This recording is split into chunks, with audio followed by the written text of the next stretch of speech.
On a besoin d'être renouvelé dans notre cœur presque tous les jours. Tous les jours, on a besoin que cette source jaillisse dans notre cœur et qui vienne purifier ce qu'il y a dans notre cœur.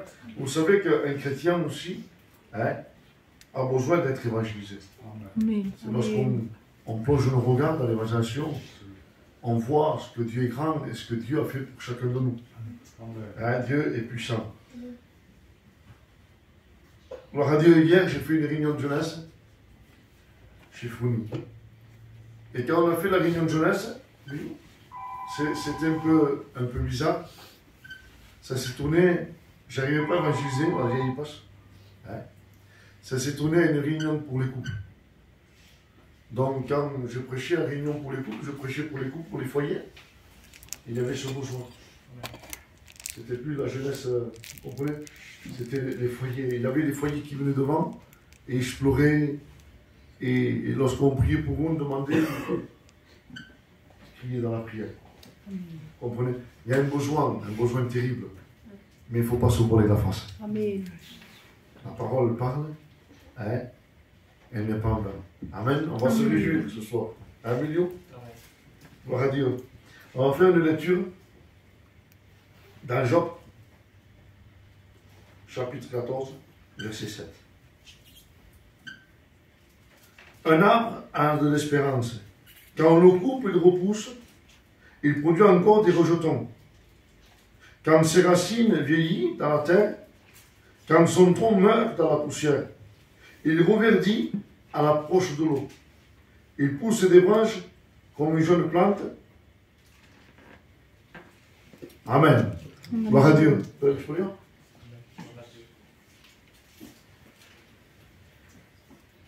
Combien, Seigneur, on a besoin d'entendre la voix de l'Esprit. Combien nous présentons ton serviteur. Recours à toi, Christ. Tu as besoin, dans ta grâce, dans ta bonté, une parole de toi. Les cœurs peuvent être bouleversés, changer. Nous croyons par la foi, parce que ta parole est vivante.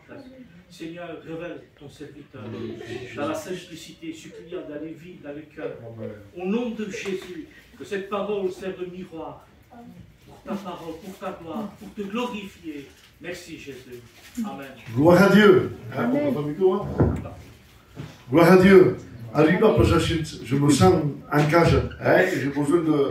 Voilà, je suis fétichiste. Il y en a qui sont calmes, il y en a qui sont vifs, il y en a qui... Mon frère, là, au moins, il m'énerve. C'est qui? Il attend, il m'énerve. Chacun, voilà. Donc, vous savez, ce qui était possible aux hommes est possible à Dieu. Amen. J'ai entendu par les millions et j'entendais des prières exaucées. Ça sera fait selon ton cœur. La Bible nous parle tout le temps, lorsqu'il parle à une personne, il dit ça sera fait selon ton cœur, ça sera fait selon ta foi. Il y a la foi du pasteur, mais il y a ta foi aussi. Amen. Vous comprenez? Amen. Vous imposerez les mains aux malades et les malades seront guéris. D'accord? Ça c'est le pasteur. Mais il y a la foi dans la personne aussi. Mais il faut que tu crois que Jésus peut le faire. Amen. Ce qui est impossible à toi, c'est impossible. Impossible pour moi de regarder vers le ciel. Impossible pour moi de croire que Dieu peut faire quelque chose. Oui, mais pour toi. Mais pas pour Dieu. Amen. Dieu peut tout. Amen. Dieu peut tout. Vous savez, je prêche, et peut-être que c'est que chrétien, mais c'est pas grave. Je me laisse conduire par le Saint-Esprit, peut-être je vais évangéliser, peut-être je vais exhorter. Je ne sais pas ce que je vais faire. Tout le temps je dis ça. Pour moi, je vais évangéliser. Mais peut-être qu'en 5 minutes, je peux exhorter. Je ne sais pas.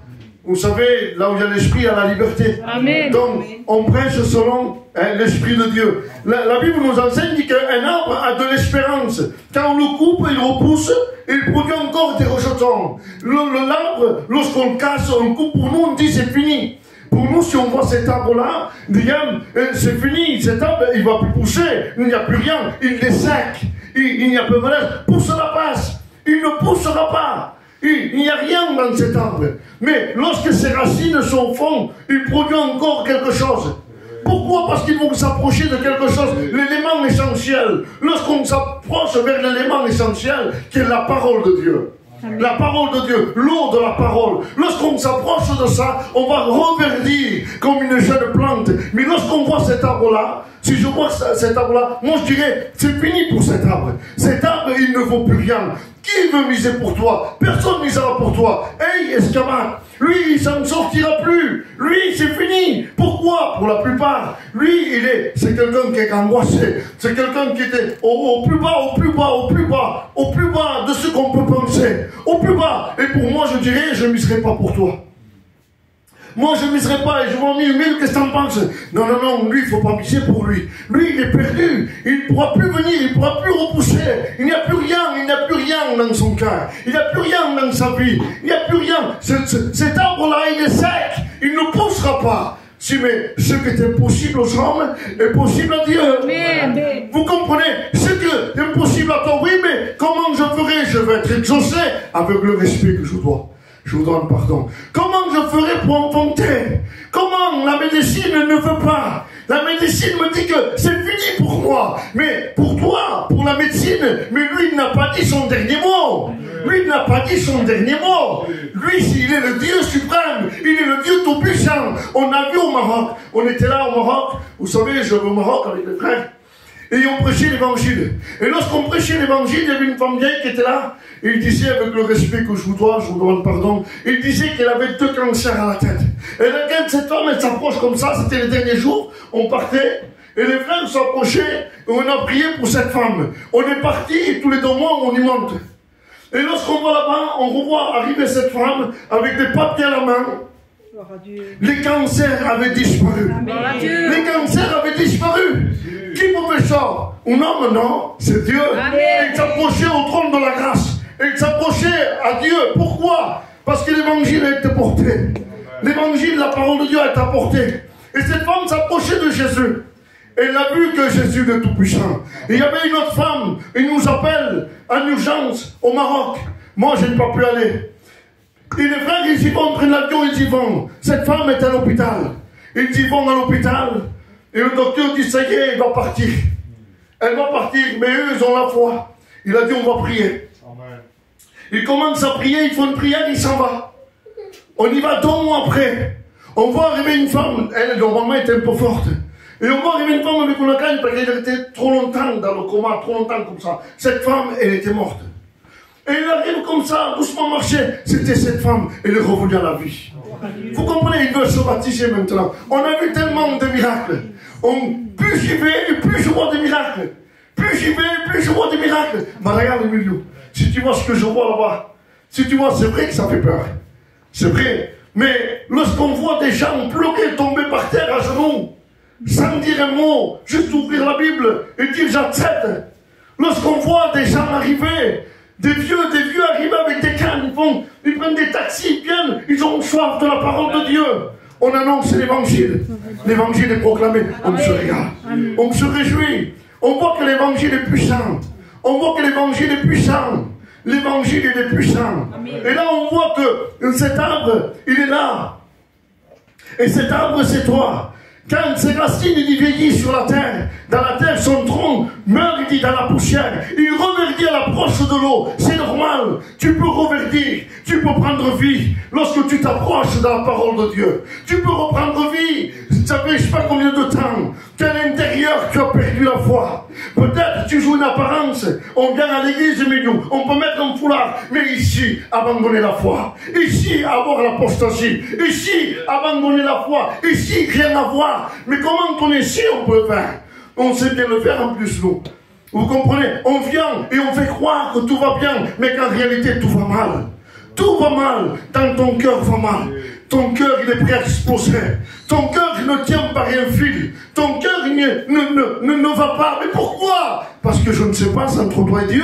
C'est parce que, voilà, je ne veux pas exhorter. C'est entre toi et Dieu. Toi et Dieu, toi et Dieu, toi, ton foyer. Toi, ton foyer et Dieu. Vous comprenez? C'est ça. Je ne suis pas là pour exhorter, mais c'est la réalité. Pourquoi? Parce que lorsqu'on s'éloigne de la parole, lorsqu'on s'éloigne de la source, lorsque l'eau, elle n'y va plus, lorsqu'il n'y a pas la source, l'eau commence à stagner. Et quand l'eau commence à stagner, ça devient vague. Et lorsque c'est vague, avec le respect que je vous dois, ça pue. Ça sent mauvais.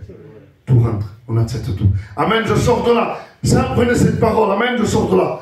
Quand il reverdit à l'approche, il dit, il repousse les branches comme une jeune planche, comme une jeune plante. Pourquoi il dit ça? C'est vrai. Il semblerait qu'on est tout le temps fatigué. Il semblerait que j'ai 80 ans. Et tout le temps, je dis que je suis fatigué. Mais qu'est-ce que dit la Bible? La Bible nous renouvelle tous les jours. Lorsqu'on se met dans la prière, elle nous renouvelle tout le temps. J'ai pas envie de sortir, je n'ai pas pris de sortir. Hein? Je reviens. Et vous savez que lorsqu'on s'approche de Dieu, Dieu renouvelle notre cœur.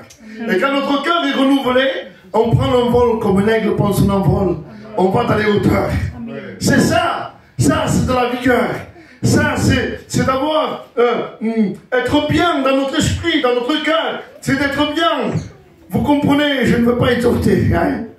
Il y a de l'espérance. J'ai marqué ça. Il y a de l'espérance pour ton avenir, dit l'Éternel. Il y a de l'espérance. Il semblerait qu'il n'y a pas d'espérance pour toi. Il semblerait que tu as tout perdu. Il semblerait que tu es là et tu es en train de dire, voilà, je m'en vais. Et ça t'a frôlé l'esprit en disant, qu'est-ce que je fais sur cette terre? Qu'est-ce que je fais? Qu'après, tout me va mal. Il n'y a rien pour aller bien. Qu'est-ce que je fais sur cette terre? Il y a des gens comme ça qui se disent, qu'est-ce que je fais? Mais c'est bien de dire ça, allez, on va dire ça. Mais le principal, c'est d'où passer l'éternité. Vous comprenez? Parce qu'il y en a qui parlent comme ça. Mais Nili, mais oui, d'accord, tu partirais, mais où passer l'éternité? Est-ce que tu as fait la paix avec Dieu? Est-ce que tu as reçu l'expérience? Est-ce que tu as été lavé, purifié du sang de l'agneau? Est-ce que tu as été repenti de tous tes péchés? Vous comprenez la fatigue que tu ressens? C'est le poids de ce monde. Le poids de ce monde. Vous savez, le péché tellement il pèse sur la terre. Les frères parlaient et ils disaient que c'est passé dans le journal. La terre, il est en train de se briser en deux. Les scientifiques croyaient qu'il n'allait plus s'ouvrir. C'est écrit dans la parole de Dieu. Tellement que la terre, elle surchauffe, elle se brise en deux. C'est écrit dans la parole de Dieu. Parce que le péché pèse sur elle. Elle se brise en deux. De plus en plus dessous. On est en train de partager le continent aujourd'hui. Vous comprenez? Parce que le péché est lourd. Le péché pèse. Et là, on voit cette personne-là, c'est une personne que je vois, sans espérance, sans rien. Mais la Bible nous dit, la Bible nous l'enseigne, il dit qu'il y a de l'espérance pour ton avenir, dit l'Éternel. Quel avenir tu as? Un avenir sans Dieu, un avenir sans Jésus, un avenir sans faire l'expérience avec Dieu. Quel avenir tu as sans Jésus?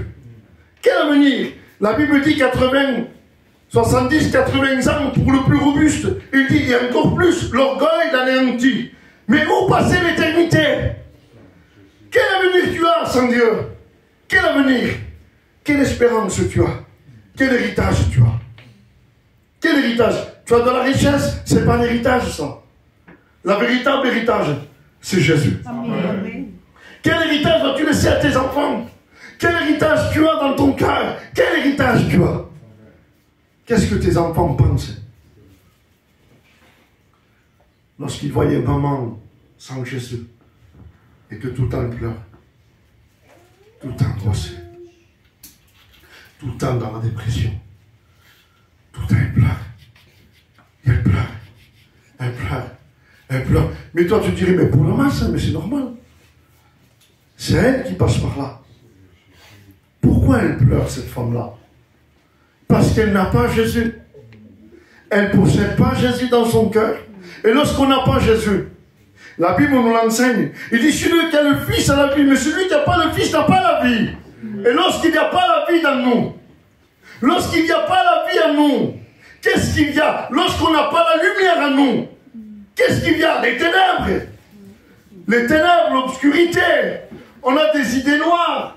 On est là et on pense à des choses bizarres. C'est vrai, lorsque nous sommes dans le monde, nous pensons des choses bizarres. Des choses, j'ai vu des gens à vouloir sauter la vie. J'ai vu des gens à vouloir se faire du mal. Pourquoi? Parce que ça ne va pas. Ma vie ne va pas. Il n'y a rien qui va. Et moi, j'en ai marre de rester ici-bas sur terre. Mais qu'est-ce que tu as? Ne fais pas ça. Pourquoi tu veux sauter la vie? Pourquoi? Parce que tu en as marre. Si simplement tu pourrais ouvrir ton cœur. Amen. Je ne te regarde pas. Si simplement tu pourrais ouvrir ton cœur et laisser rentrer Jésus. Amen. Tu verrais que tes idées noires partiraient. Tu verrais que la lumière du monde, je suis la lumière du monde, il rentrerait dans ton cœur et les ténèbres vont disparaître. Si seulement tu pourrais ouvrir ton cœur. Si seulement tu pourrais le laisser rentrer. Amen. Si seulement tu ouvres ton cœur, tu verrais la lumière du monde. Amen. Tu verrais des choses qu'avant tu n'as jamais vues. Des choses que tu n'as jamais ressenties. C'est quoi, c'est Jésus? C'est quoi, c'est Jésus? C'est quoi, c'est Jésus? On prie, on prêchait, je prêchais l'évangile comme ça. Il y avait un homme, il faisait 1m80. Tenez beau. 1m80. Il faisait au moins 120 kilos, à peu près 120, 130 kilos, mais boxeur de carrière. Et quand on prêchait comme ça, il n'y a pas longtemps, et lorsque je suis allé vers lui, il a poussé un cri d'angoisse. Il mettait les mains comme ça, avec la soucienne, j'avais peur, je me suis collé à lui. Je me suis collé pour pas qu'il me frappe. Et je commençais à prier, crier, il sautait à l'air, il criait, il ne supportait pas la présence de Dieu. Il ne supportait pas la présence de Dieu. Il supportait pas, il était trop fort. Ses liens m'ont lâché. On sentait ses liens lâchés. Il criait assassin. Il criait. Mais pourquoi? Parce qu'il y avait des ténèbres en lui. Il y avait des ténèbres dans son cœur. Il ne supportait pas la présence de Dieu. Il ne supportait pas. Il ne supportait pas. On a prié, on a prié. Il s'est assis, il pleurait. Il pleurait, mais c'était des pleurs. C'était plus l'angoisse.